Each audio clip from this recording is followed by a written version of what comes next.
Fed isn't going to be the party pooper. Gold are sensitive to rates.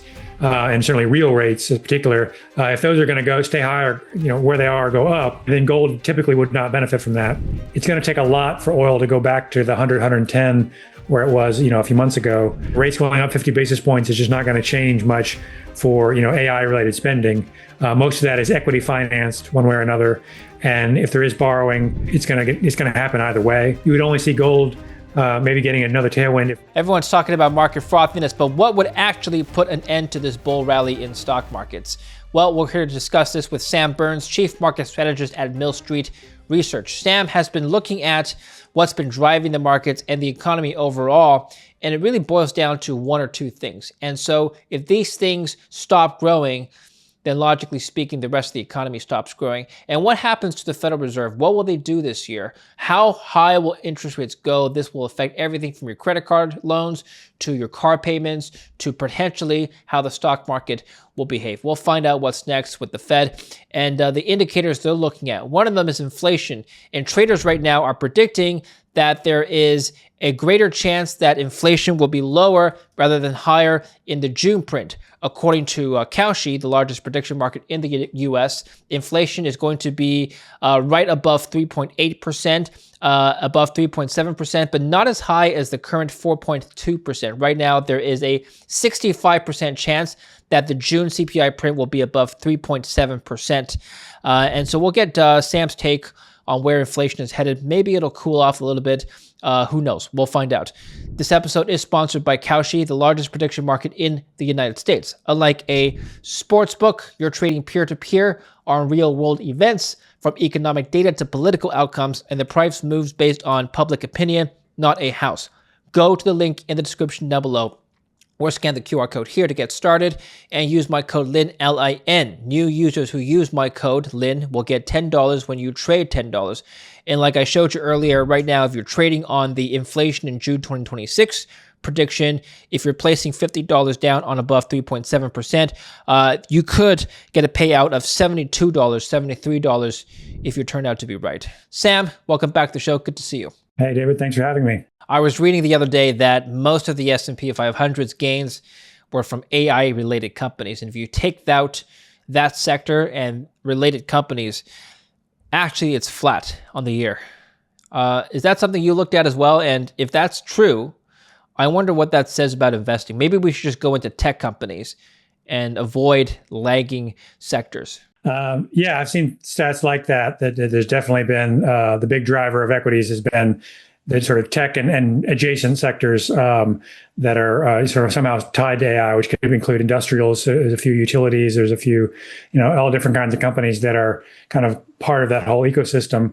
But yeah, I think that's been the big driver. You can see it in the economic data, you can see it in the earnings data, and you can see it in the stock market returns. That's definitely been the big driver of corporate earnings growth and of market gains. And I think it's one of those things. It's great as long as it lasts.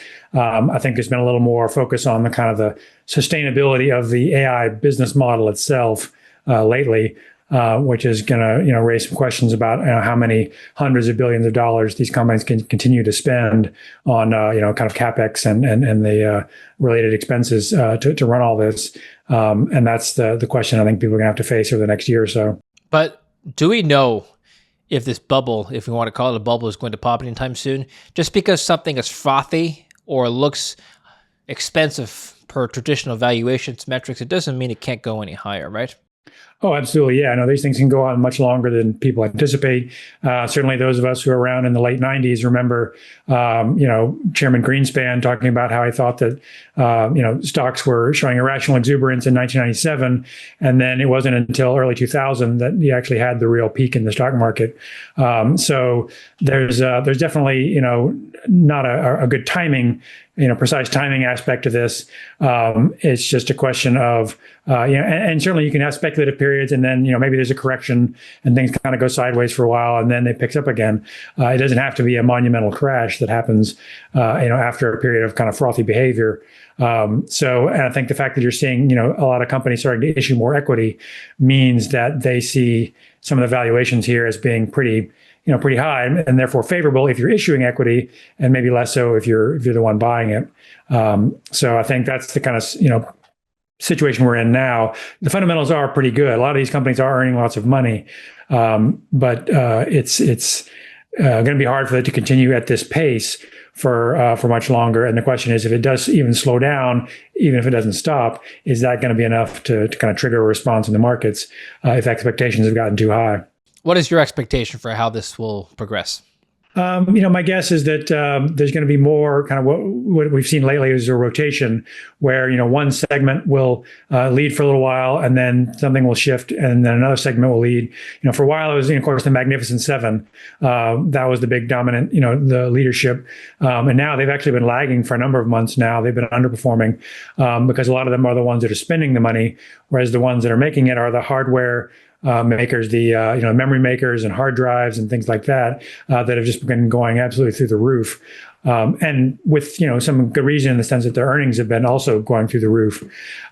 So you've got definitely a shifting sort of winners and losers, and so I think as long as you can kind of stay on top of that, then it's fine. I've been overweight technology for many months now, and still am. That's where a lot of the earnings growth still is. So it's definitely the strongest area of the market in terms of the fundamentals. But my concern again is that you can price, you can overprice anything or get your expectations too high. And I think the question is if the earnings estimates themselves, which are very good right now, get to be too extreme and have to slow down, is that going to provoke a more negative response if there's a lot of leverage in the system, which there is right now. A lot of leverage, trading has been going on. People have leverage positions in a lot of these names, and that can unwind, quickly as in the same way that it's gone up quickly. Are you a little surprised that rising yields and higher inflation expectations, as well as higher geopolitical tensions all throughout this year, these things have not collectively caused the stock market to crash? Does that surprise you? A little bit, in the sense that I think there are a lot of other times historically when if you'd had these same inflation kind of conditions, you would have seen much more of a negative response from the market. Now, part of that is because normally the reason inflation is a problem for stocks is that it causes the Fed to raise rates.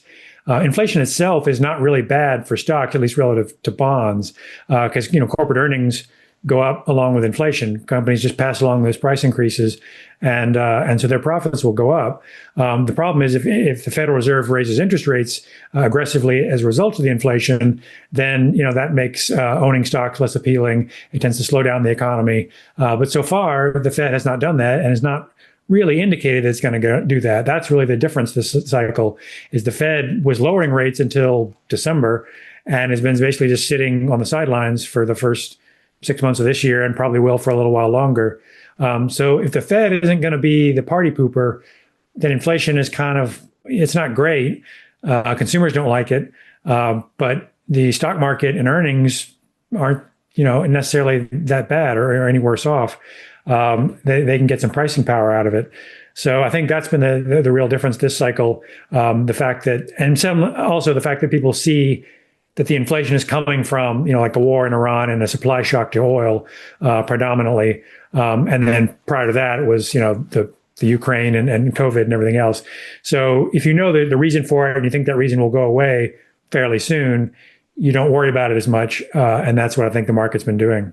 I think that leads me to my next question, which is inflation, the core driver of what the Fed is looking at right now, arguably more so than the labor market. We'll talk about that in just a minute as well. This is from Kalshi. It's a prediction market. Inflation in June 2026. I'll read you some of the predictions in just a bit and the probabilities, but here we have the 12-month CPI inflation rate, currently at 4.2% for May. Now, June, the prediction for June is interesting. 99% think that it's going to be above 3.1. Okay, that makes sense. If you actually look above 4.2, how many people think it's going to be above 4%? It's actually 5% probability. The majority, 95%, think it's between 3.6% to 3.9%. Either of those numbers are going to be lower than the current 4.2%. So basically, traders are predicting that inflation will cool off somewhat in the next June print, which is coming out in a couple of weeks. What do you think? Yeah, no, I could certainly see that happening. Certainly with oil prices having come down in the last month or two already, if that's going to be the big swing factor in the headline number, which is what these numbers are, rather than kind of the core rate. And And so I think there were some other factors that are probably keeping the CPI up a little bit lately. So I think, yeah, we could see a little bit of slowing from the 4.2% rate, which is, pretty high for as these things go, in the next month or two. And I think that's also, yeah, probably what the Fed is thinking is that if things even slow down some, even if they're still above target, that's at least, a sign of improvement and maybe a reason to stay on the sidelines a little while longer.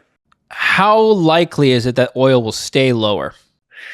Yeah, I mean, a lot of that, of course, depends on how things go with, negotiations with Iran and all the other, kind of countries in the Middle East there. If they manage to kind of keep oil flowing through the Strait of Hormuz or otherwise, then I think it could, easily stay, kind of in the $70 a barrel range where it's been lately, or even go a little lower. If war breaks out again and the strait is fully closed like it was, earlier, then you get another rebound back up to, $80 or $90 a barrel. My guess is that it's going to take a lot for oil to go back to the 100, 110 where it was, a few months ago.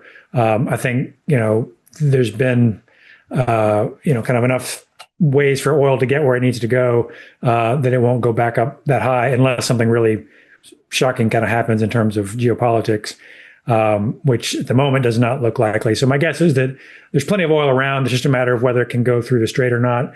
Demand is starting to decline or has been declining for a long time and still is.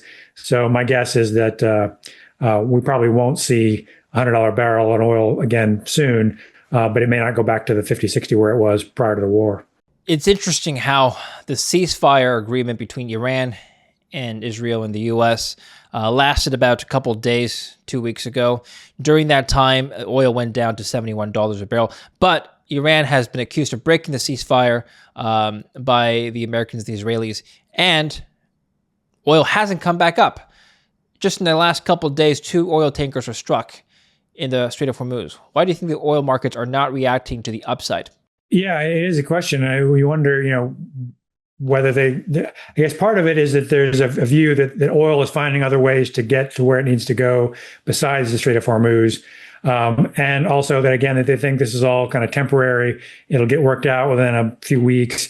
And that actually the inventories of crude oil globally are higher than maybe what people had expected, particularly in China, where it looks like they had built up quite a large stockpile of oil and other, petroleum products before the war started and have been running it down and cutting their demand for imports pretty drastically, which has helped keep the market in balance more than I think a lot of people anticipated. So I think people view that there's enough inventory still around to get us through however long, a few weeks or another month or two before, oil really starts to kind of flow properly again. So maybe that's an optimistic view, but I think that's what the market's view is that there's still a sort of a shorter term thing. There's still a lot of inventory of oil around, and it's just a matter of kind of the hassle and cost of getting it to where it's supposed to go. It's higher. It's hard. Shipping costs are higher now, things like that. But there's still oil to be found if you need it. And so that's why they're not pushing up, futures prices as much as they did before. Are we seeing any evidence that the higher oil prices have caused core goods, core CPI and core PCE to go up and stay higher? So basically goods outside of energy, have they gone up because of the war in Iran? And can we expect inflation outside of energy and food to continue rising? I think there has been probably some kind of bleed over into the core. Some of it is the kind of cost of transportation. Secondarily, it's things that like in the material sector, plastics and things like that have gone up in price due to the supply disruption. So I think there are kind of knock-on effects that are still to be seen. Some of them are going to have smaller effects on the overall CPI, and core rate and things like that, just because they're just not that big a percentage of spending. And I think that's what people realize about energy in general, that the cost of sort of, what the average consumer spends on gasoline and other oil products just is lower than it used to be historically, even 20 or 30 years ago. And so the impact on inflation or on kind of, consumers' pocketbooks is not as dramatic as it would have been, at various points in the past. So I think there probably is still some impact coming through. There's probably still some lagged impacts of tariffs and things that have not shown up yet. But those are all things that are going to fade over the next 6 to 12 months. And so the question is there a policy response coming to that? If there's not, then it's not that big a deal for financial markets, and will eventually kind of fade away for consumers. So I don't think prices go back down; they just stop going up as fast. What do you think are the most important data points and events in the Fed's calculus right now? I think the Fed knows that inflation is too high. I think they're hoping, or at least predicting, that it'll go back down. And then the labor market, was the big factor end of last year, that was potentially going to provoke a rate cut if they thought that the labor market was going to slow down further than it already had. I think so far it looks like the labor market is actually holding up better than expected. The consensus that there's a jobs report coming out this Thursday, since there's a holiday Friday, it's looking like it's probably going to be pretty decent, in terms of job growth and the unemployment rate. So far it looks like there isn't really a reason to be concerned about the labor market. Unemployment claims have stayed pretty low. The number of jobs and the unemployment rate have stayed pretty moderate. Even with the immigration, related changes. So I think the Fed doesn't really have any reason to, certainly not to cut rates. And if they did to do anything, it'd probably be to raise rates, a little bit. But my guess is they're going to try to put that off as long as they can. So I think they're going to just sit on the sidelines and wait and hope that some of the geopolitics calms down a bit. The other factor is, of course, that AI is causing some inflation itself, outside of oil or tariffs and things. And I think they're trying to figure out what to do about that, both in terms of tech hardware, but also things like utilities and electricity prices. Overall, then, how do you think Americans' living standards will change over the next year? My guess is that the average consumer is probably not. It'll be okay, but it won't be much growth or improvement in living standards. I think inflation is going to stay relatively high and be sort of somewhere close to what wage growth will be. I think right now, real, inflation adjusted disposable personal income growth is about zero year over year. So there's basically been almost no increase in real disposable income overall. Spending has actually been positive, real spending growth, because people are basically saving less. They're spending more of their income than they did before, running down savings or saving a lower percentage of their pay. Some of that is just consumers, saving less, and some of it is, of course, higher income consumers spending more of their stock market gains. Of course, stock market's been doing very well. The real estate market certainly over the last few years has done well. So if you own assets, stocks or houses, or real estate, you've got plenty of sort of equity in those things, assets you can borrow against or sell to spend. And I think people are doing that. And I think that's what's holding up spending over and above what income growth has been. So I think income growth is probably going to be pretty modest after inflation is accounted for, but spending may hold up a little while longer, particularly if the tech AI spending goes on for a while longer. Do you think, though, that wages will keep up with inflation this year? I think they'll be close.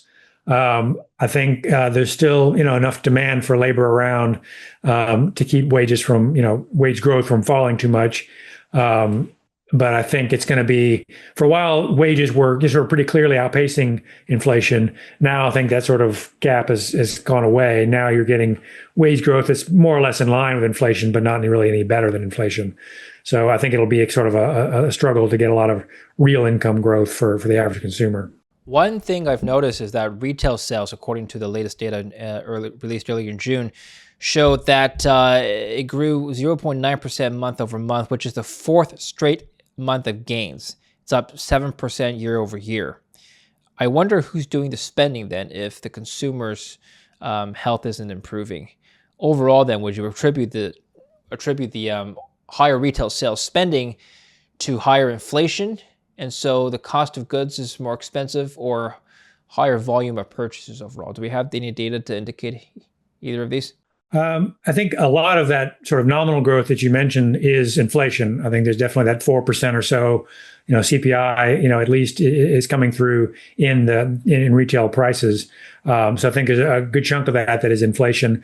And again, the other part is going to be higher income household spending, both income and sort of capital gains effectively.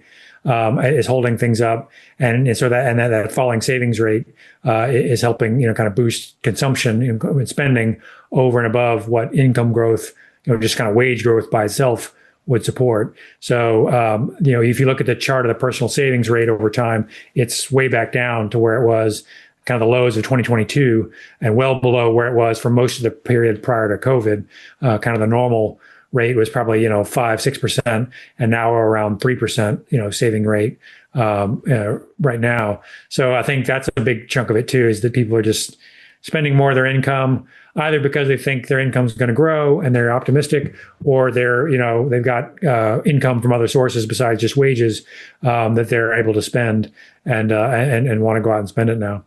The notion that interest rates will rise, how does that impact not just the stock market, but also consumers? I think for the stock market, it's probably a pretty mild impact just because I don't think anyone really thinks rates are going to go up a lot. I think maybe you get at most 2 quarter-point rate hikes in the next 6 to 12 months from the Fed. And if that's really all you're looking at, that's just not that big a deal. The yield curve has already steepened a fair amount from where it was. So some of that is to some degree priced in. The 10-year yield is higher than Fed funds, noticeably now. So I don't think there's a lot of risk that people think rates are going to go way up. And therefore, it's just not going to have a big impact on the market. And particularly because a lot of the things that are holding up the market, the tech spending is really not sensitive to rates. Rates going up 50 basis points is just not going to change much for AI related spending. Most of that is equity financed one way or another, and if there is borrowing, it's going to happen either way. It's not really going to be affected much by a small change in rates.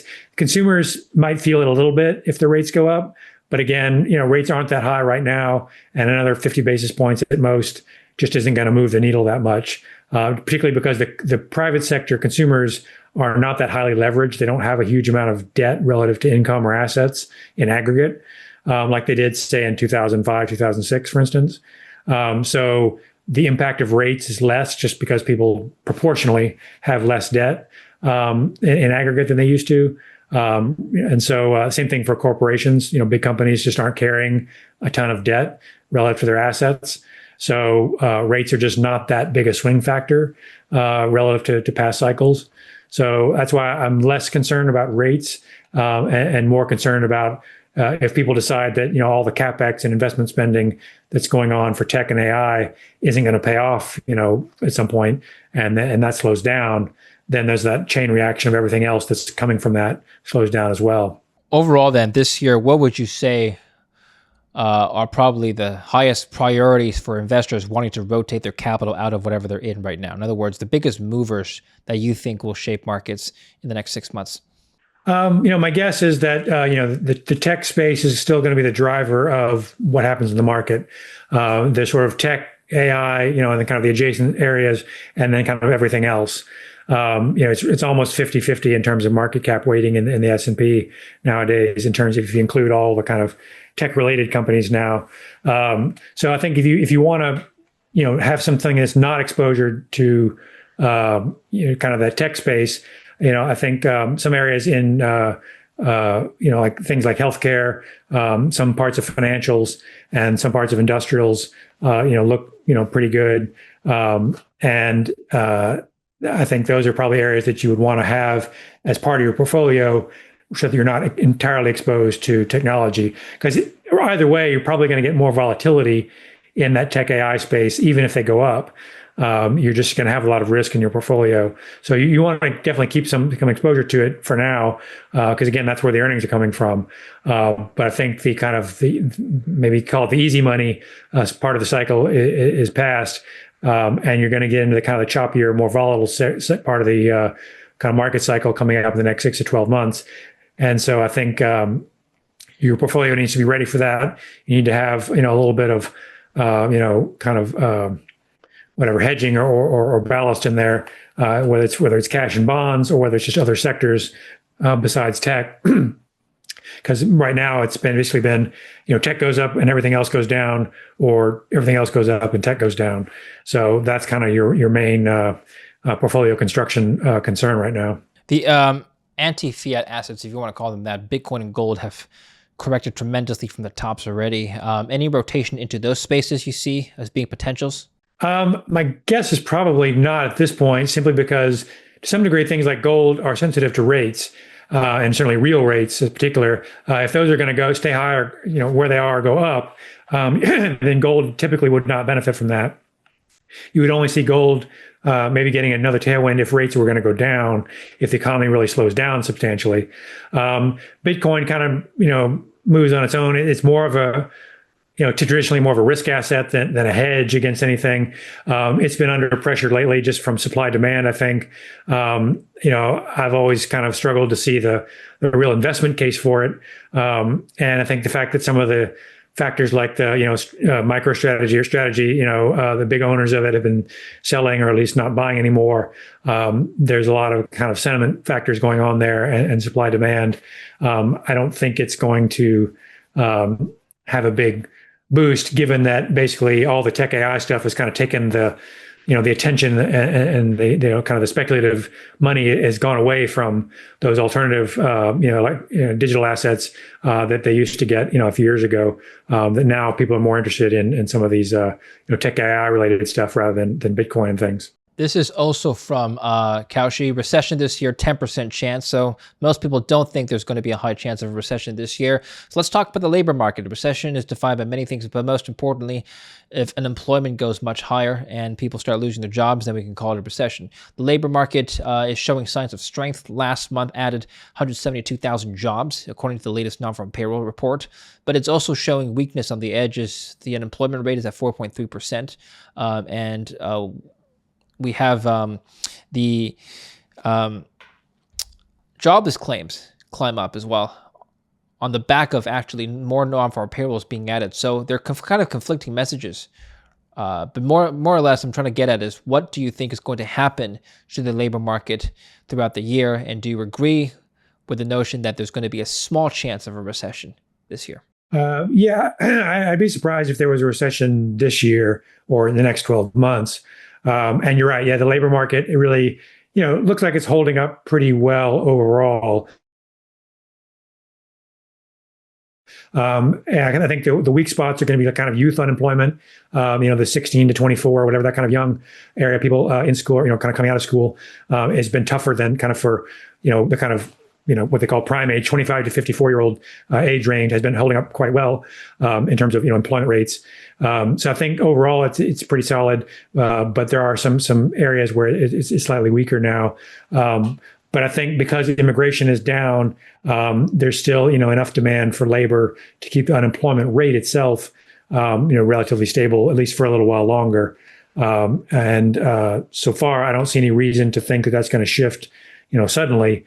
Unless there's some other, shock event to the system or major policy change. So I think there could be a gradual, weakening, but nothing that would be to the level of a recession in the next 6 to 12 months.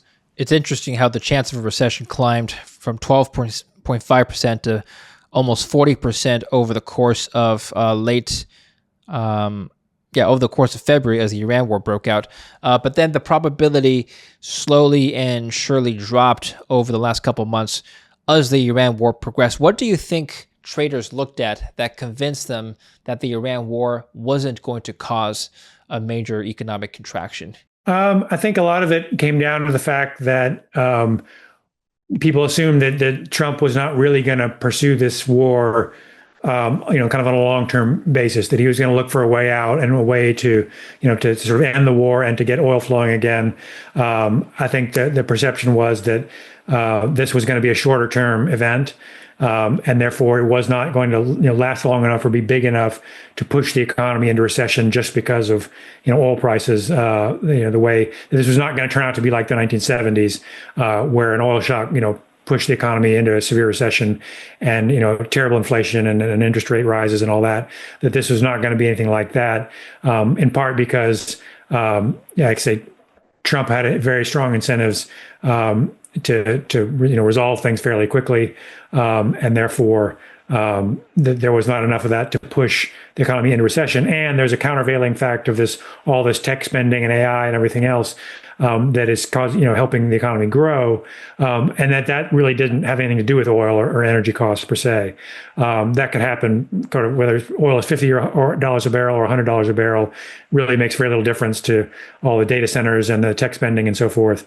And so if that's really where you think the growth is coming from, and then you look at the oil in Iran, it's just much less of a factor than as long as you don't think it's going to go on for a really long time.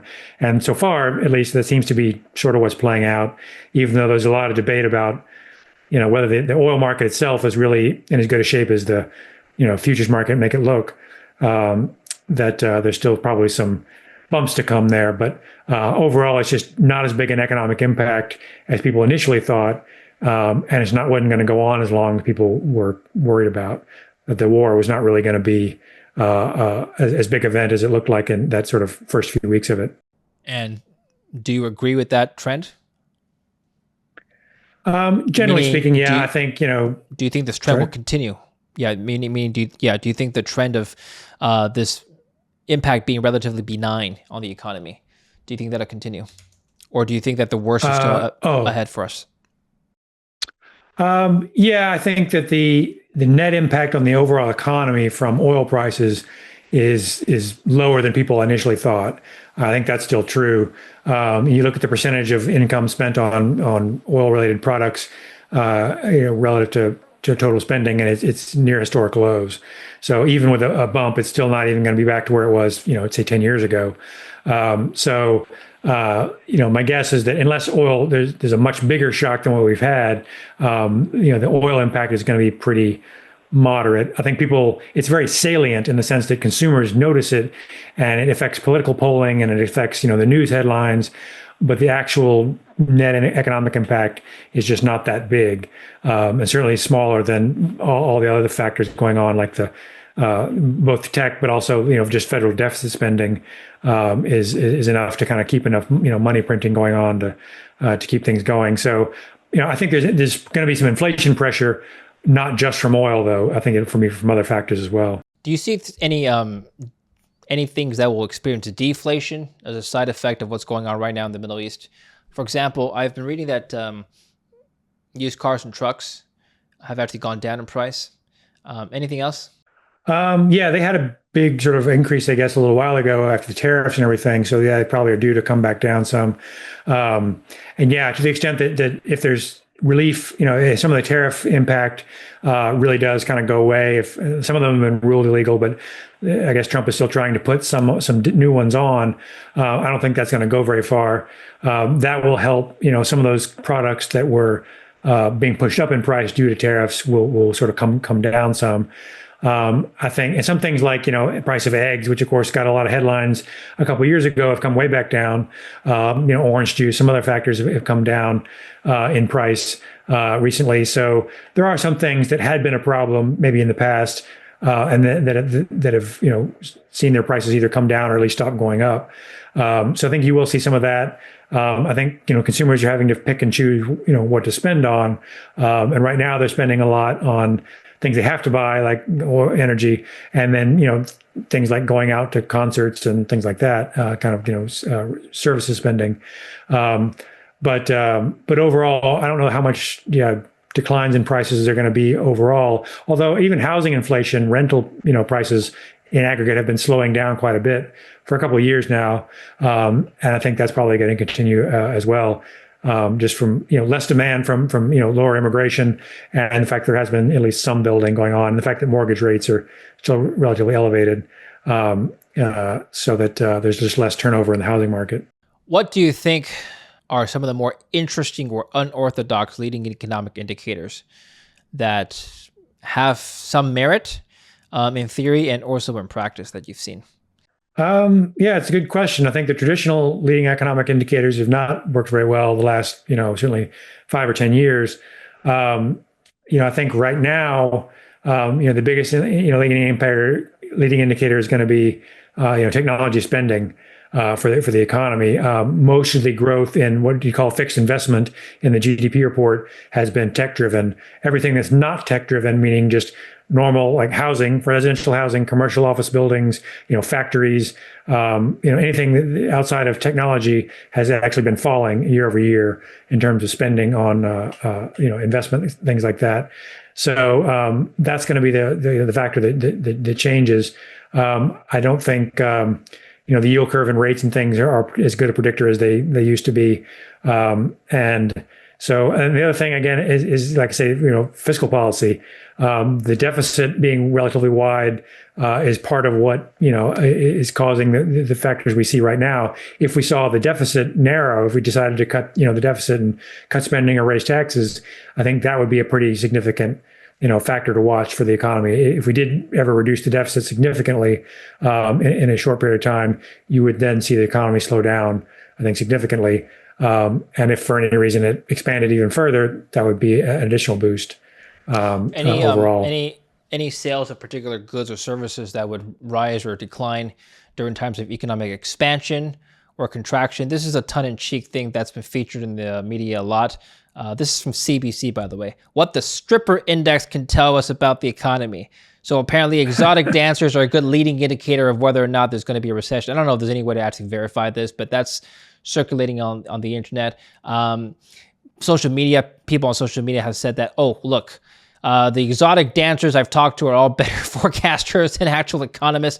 I don't know. Anyway, that's just a tongue-in-cheek way of indicating that there are some goods and services that obviously will rise and fall alongside the contraction with the expansion of the economy, and perhaps even before we see official data. Anything comes to mind? Yeah, that would be an interesting one. Yeah, there's always been a long history of things that kind of very discretionary items, I guess you'd say, that people choose to buy or not choose to buy. That are perceived as a leading indicator. Typically, when you dig into them very closely, you find that they don't really predict a whole lot necessarily. But to me, it'd be more travel and entertainment, basically the things that people are going out either to traveling, just for vacations, or going to concerts, or just going out to dinner, things like that. That's probably the factor that to me I think is probably the biggest kind of swing factor. People stop doing that. Then because during COVID people couldn't do that, and so for a couple of years, more recently, they've been really seems like trying to go out and do things and use this kind of sort of travel entertainment services. And so if that starts to slow down in a significant way, that would probably be a leading indicator as well. On that note, I am looking up TSA throughput data, and I'm just going to get AI real quick to chart this. So this is, this just shows the number of travelers going through TSA checkpoints. It's June 28th, 2.9 million. What was it at the beginning of the year? I'm just curious here. Beginning of the year was 2.3 million. So it really hasn't changed a whole lot. I mean, a lot of this data is very noisy on a daily basis, but overall, I don't think we've seen a huge change on a year-to-date basis. Okay, so there's been a lot of things going on with air travel, of course, but government shutdowns and TSA blockages and all that kind of thing, I think, affected things over the last 6 to 12 months. I think demand is relatively high. A lot of the airlines, if you look at their earnings reports and things, they'll say that they still have a lot of demand. They're dealing with oil prices, from a cost standpoint, but people still want to fly. And so I think there's that interest in it, and it's just a matter of whether people can, afford it, and whether the airlines themselves can manage it, given all the oil prices and everything. Okay, very good. Thank you very much, Sam. Appreciate your insights. Where can we learn more from your work and read your insights and analysis? Sure. So millstreetresearch.com is the website. There's a weekly report that we publish called the Weekly Roundup that you can subscribe to if you want to. There's a blog there that's free, which you can kind of check periodically for updates. And then I post pretty regularly to Blue Sky under Mill Street Research. So for just kind of topical comments day to day. So those are all good places to find the work. Thank you very much. Appreciate it. My pleasure. And thanks for watching. Don't forget to like and subscribe and use my code LIN, L-I-N, when you sign up to Kalshi. New users will get $10 when you deposit $10. Link down below or scan the QR code here.